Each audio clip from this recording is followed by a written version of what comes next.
welcome. Night on call. I'm your host, Andy here, and the doctor is in. Tonight, gracious. Tonight we will be picking up with The Devil and Tom Walker Part 2. When Tom reached home, he found the black print of a finger burned, as it were, into his forehead, which nothing could obliterate. The first news his wife had to tell him was of the sudden death of Absalom Crowenshield, the rich buccaneer. It was announced in the papers with the usual flourish that a great man had fallen in Israel. Tom recollected the trend had just been down, and which was ready for burning. "Let the freebooter roast," said Tom. "Who cares?" He now felt convinced that all he had heard and seen was no illusion.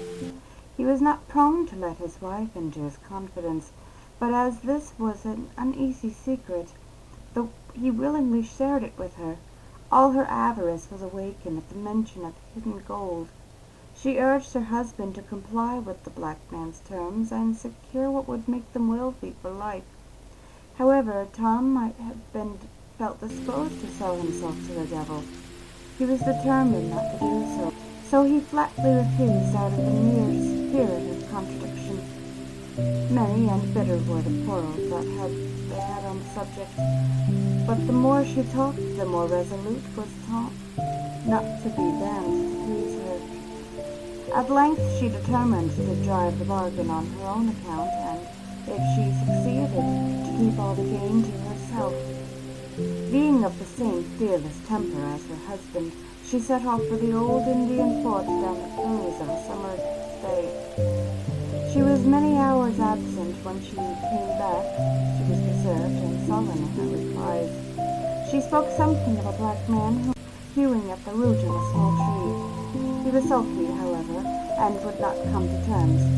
She was to go again with the proprietor and offering. What it was she forbore to say.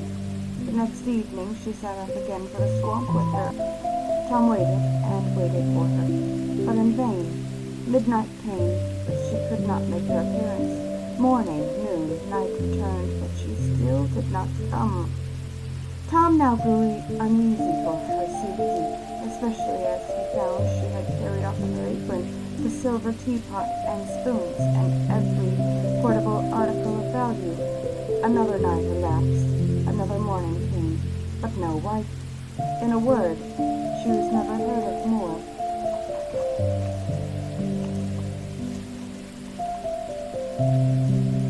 What was her real fate, nobody knows, in consequence of many so pretending to know. It is one of those facts that have become confounded by a variety of historians. Some asserted that she lost her way among the tangled mazes of the swamp and sank into some pit or slough. Others, more uncharitable, hinted that she had eloped with the household booty and made off to some other province, while others asserted that the tempter had decoyed her into a dismal quagmire, on top of which her hat was found lying.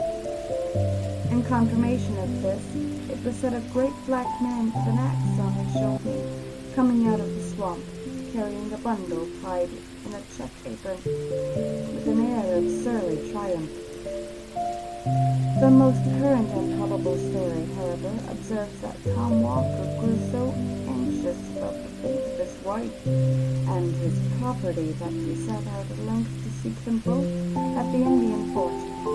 During a long summer's afternoon he searched about the gloomy place, but no wife was to be seen. He called her name repeatedly, but she was nowhere to be heard. The bittern alone responded in his voice as he flew screaming by, or the bullfrog croaked dolefully from the neighboring pool. At length, just in brown hour of twilight, when the owls began to hoot and the bats to flit about, his attention was attracted to the clamor of carrion crows that were hovering about a cypress tree.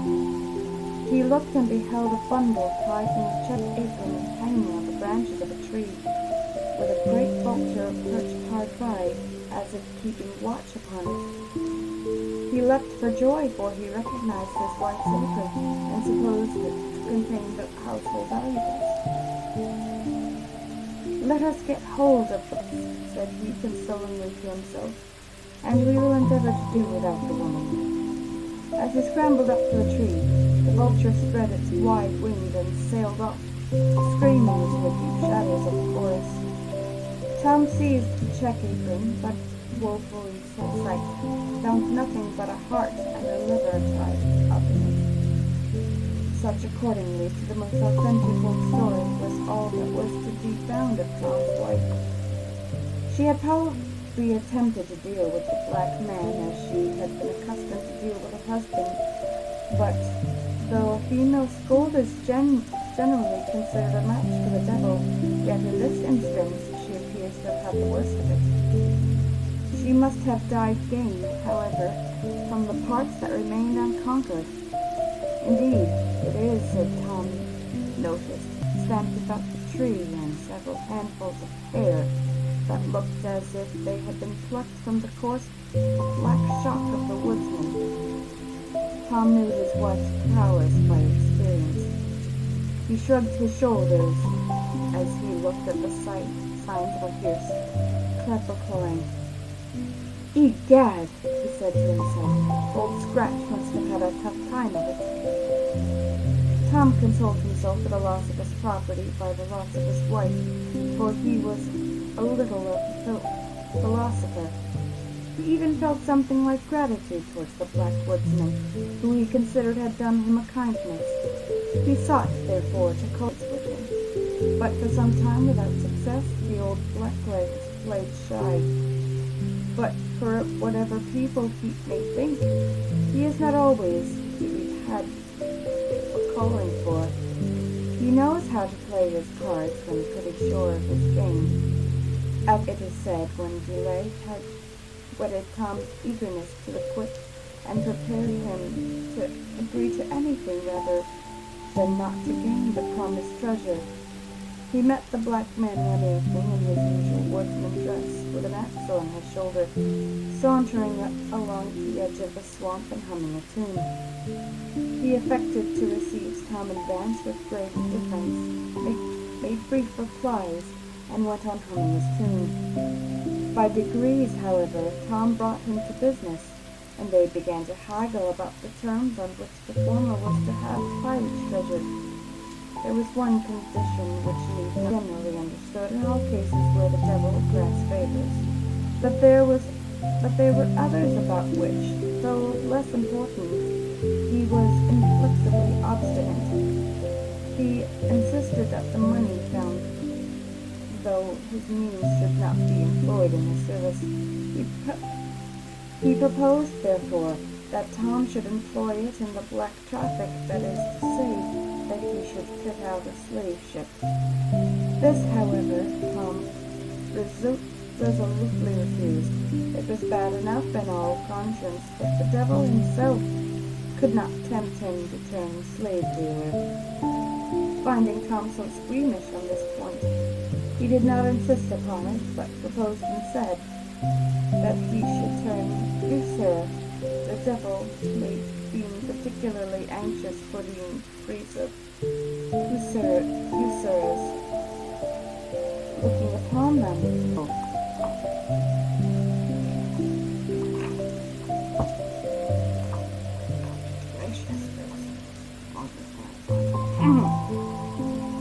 To this no objection were made, for it was just to Tom's taste. "You shall open a butcher's shop. You shall open a broker's shop in Boston next month," said the black man. "I'll do tomorrow if you wish." "You shall lend money at 2% a month." "Egad, I'll charge 4, replied Tom Walker. "We shall extort bonds, foreclose mortgages, drive the merchants to bankruptcy." "I'll drive him to the devil," cried Tom Walker eagerly. "You are the usurer for my money," said the blacklegs with delight. When will you want the rhino? This very night. Done, Said the devil. Done, said Tom Walker. So they shook hands and struck a bargain. A few days' time saw Tom Walker seated behind his desk in a counting house in Boston. His reputation for a remember the days of the governor, Belcher, when money was particularly scarce. It was a time of paper credit. The country had been divulged with government bills. The famous land bank had been established. There had been a rage for speculating. The people had run mad with schemes for new settlements, for building cities in the wilderness. Land jobbers went about with maps of grants and townships and Eldorados lying nowhere, nobody knew where, but which everybody was ready to purchase. In a word, the great speculating fever which breaks out every now and then in the country had raged to an alarming degree, and everybody had been dreaming of making sudden fortunes from nothing. As usual, the fever had subsided, the dream had gone off, and the imaginary fortunes with it. The patients were left in doleful plight, and the whole country resounded with the consequent cry of hard times. At this propitious time of public distress did Tom Walker set up as an usurer in Boston. His door was soon thronged by customers, the needy and the adventurous, the gambling speculator, the dreaming land jobber, the thriftless, the merchant with cracked credit. In short, everyone driven to raise money by desperate means and desperate sacrifices hurried to Tom Walker. Thus Tom was the universal friend of the needy, and he acted like a friend in need. That is to say, he always exacted good pay and good security. In proportion to the distress of the applicants was the hardness. He accumulated bonds and mortgages, gradually squeezed his customers closer and closer, and sent them at dry length as a sponge from his door. In this way, he made money hand over hand, became a rich and mighty man, and exalted. He built himself, as usual, a vast house, out of ostentation, but left the greater part of it unfinished and unfurnished out of parsimony.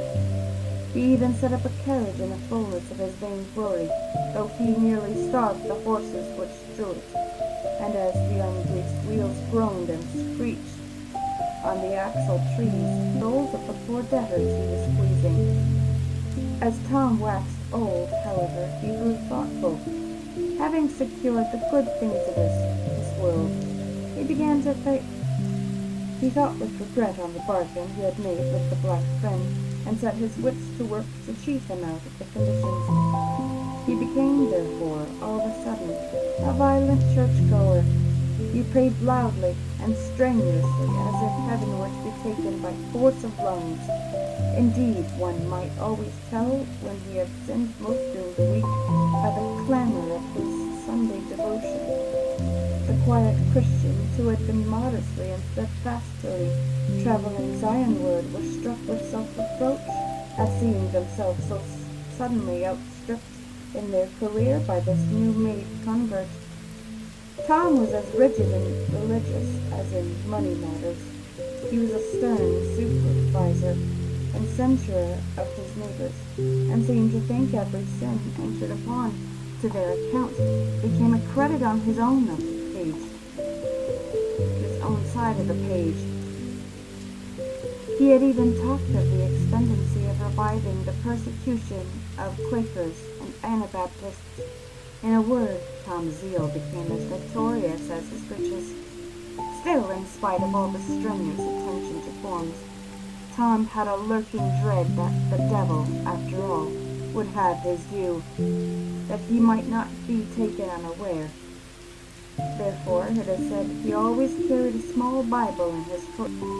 He had also a great folio Bible on his counting house desk, and would frequently be found reading it when people called on business. On such occasions, he would lay his green spectacles on the book to mark the place, while he turned around to drive some usurious bargain.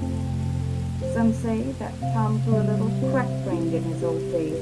Approaching, he had his horse newly shod, saddled, and bridled, and buried with his feet upmost,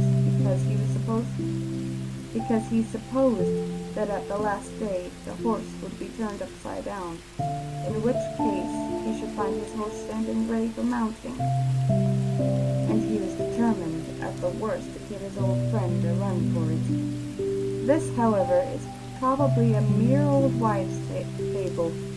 Take such a precaution. It was totally superfluous. At least so says the authentic old legend, which closes his story in the following manner. On one hot afternoon in the dog days, just a terrible black thunder gust was coming up. Tom sat in his counting house in his white linen cap and India silk morning gown. He was on the point of foreclosing a mortgage by which he would complete the ruin of an unlucky land speculator for whom he had professed the greatest friendship. The poor land jobber begged him to grant a few months' indulgence. Tom had grown testy and irritated and refused another day. "My family will be ruined and brought upon the parish," said the land jobber. "Charity begins at home," replied Tom. "I must take care of myself." "You have made so much money out of me," said the speculator. Tom lost his patience and his piety. "The devil take me," said he, "if I have made a farthing." Just then there were 3 loud knocks at the street door. He stepped out to see who was there. A black man was holding a black horse, which neighed and stamped with impatience. "Tom, you're come for," said the black fellow gruffly. Tom shrunk back, but too late. He had left his little Bible at the bottom of his coat pocket, and his big Bible on the desk buried under the mortgage he was about to foreclose. Never was sinner taken more unaware. The black man whisked him like a child astride the horse, and away he galloped in the midst of the thunderstorm, their pens behind their ears, and stared after him from the windows. Away went Tom Walker, dashed down the street, his white cap bobbing up and down, his morning gown fluttering in the wind, and his speed striking fire out of the pavement it ever found. When the clerks turned to look for the black man, he had disappeared. Tom Walker never returned to foreclose the mortgage. A countryman who lived on the borders of the swamp reported that in the height of the thunder gust he had heard a great clattering of hoofs and a howling along the road. To the window he just caught sight of a figure, such as I have described, on a horse that galloped like mad across the field, over the hills, and down into the black hemlock swamp toward the old Indian fort.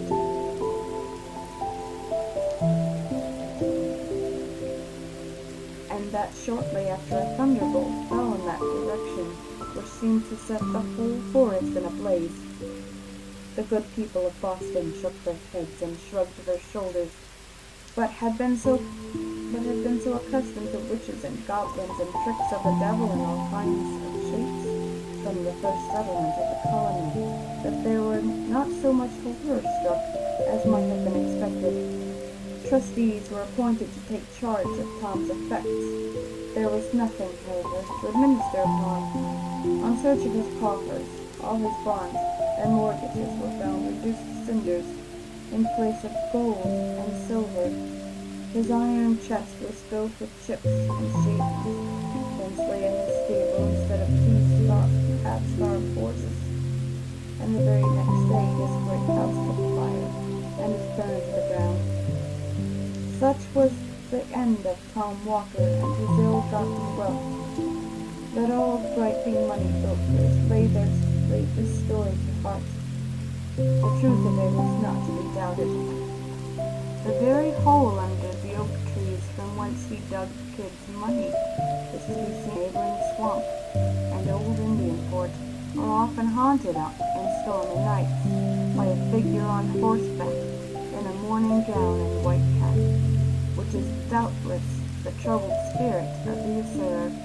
In fact, the story has resolved itself into a proverb, and is the original of that popular saying prevalent throughout New England of the devil and Tom Walker. And that's the end of that story.